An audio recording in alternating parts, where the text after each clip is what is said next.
Hi everyone, my name is Christina and I will be reviewing five children's books on Black history. These books are meant for kids between 4th and 5th grade. According to Piaget's cognitive development, this is a period of concrete operations, and this is meant for kids between 7 and 12 years old. This is a transition out of picture books and into chapter books.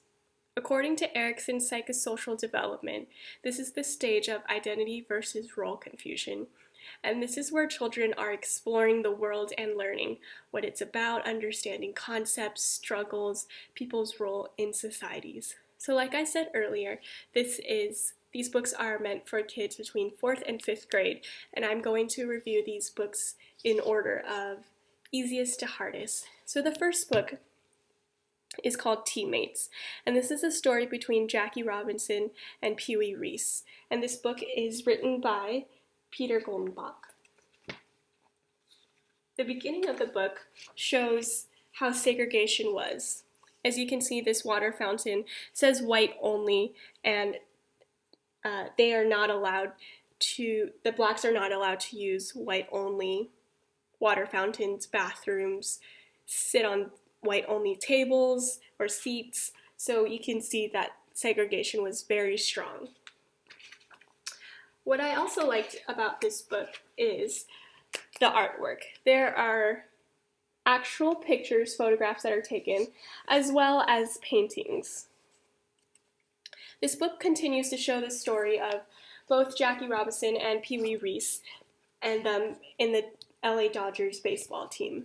On this page, it shows the whites yelling onto the baseball field, and this is because they see Jackie Robinson on the team, and even though he's a great player, they do not approve of him playing on the Dodgers. This is a scene that was captured of, here's Jackie Robinson standing, and right here is Pee Wee Reese, and he is just going up to Jackie Robinson. As you can see, the people are yelling, booing, hissing at him. And the book ends with a very touching story of Pee Wee Reese just comforting Jackie Robinson and showing him that he believes in equality.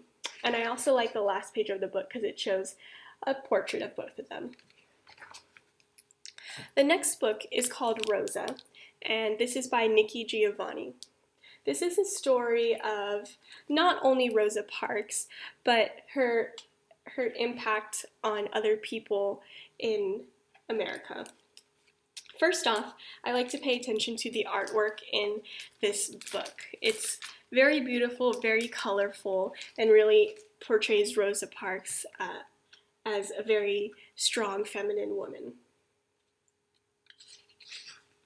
This is the famous scene of Rosa Parks and where her stories all started when she was on the bus and she decided to sit in an area for whites only, and people did not approve of that. This is also a powerful scene that was captured in this book, and it's Rosa Parks with her fist showing almost like victory, but not necessarily. She's saying that she fights for equality and that everyone should be equal. Not necessarily the blacks should be over the whites or the whites should be over the blacks, but just equality among all. There's also a page about Martin Luther King and his famous speech, "I Had a Dream."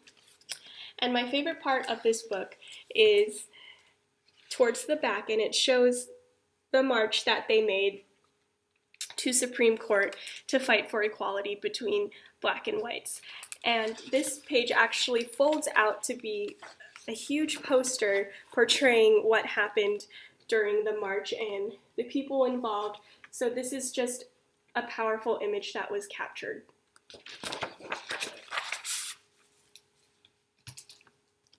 The next book is called I See the Rhythm, and this book isn't necessarily about a specific person like Rosa Parks, Jackie Robinson, Martin Luther King, but about music and how it influenced and was so important in Black history. It begins by showing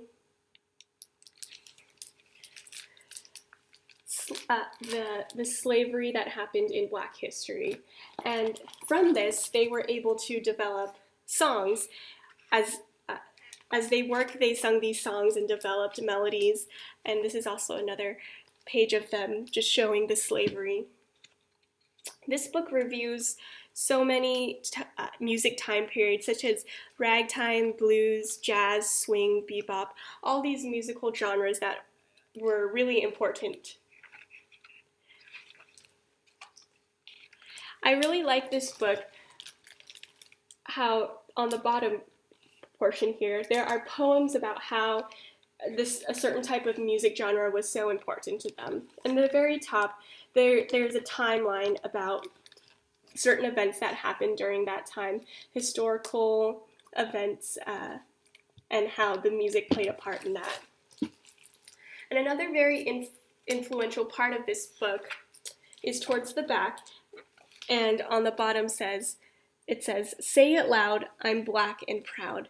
And this is showing just how the Black people felt empowerment through their music and felt that it was a type of way to celebrate who they are instead of how the rest of the world put down who they are because of just the color of their skin.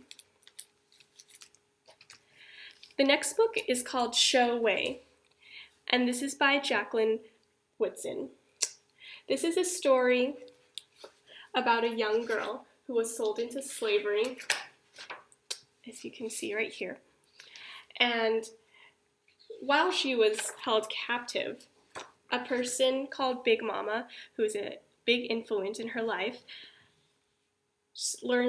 taught her how to sew. And she used this sewing for the benefit of a lot of people. As you can see here, she began to sew quilts together, pieces of fabric, and it just represented stories and encouraging words, Bible verses, phrases, poems.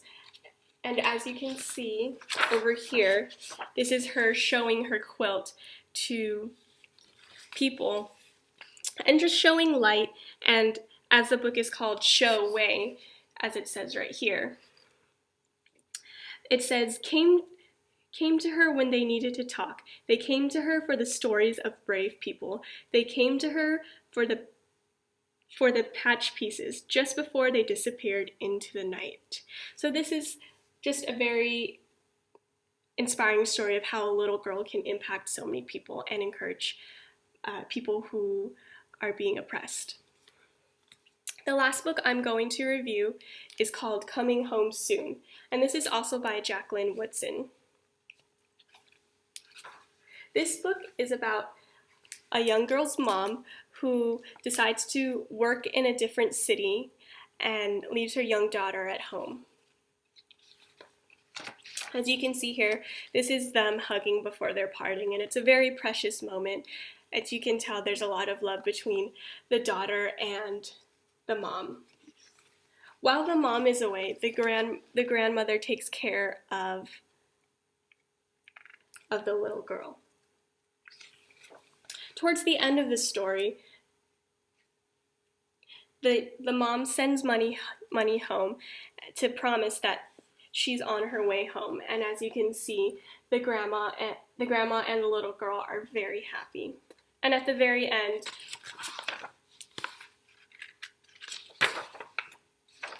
it shows the mom coming home. Thank you for listening. I hope you enjoyed it, and have a great day.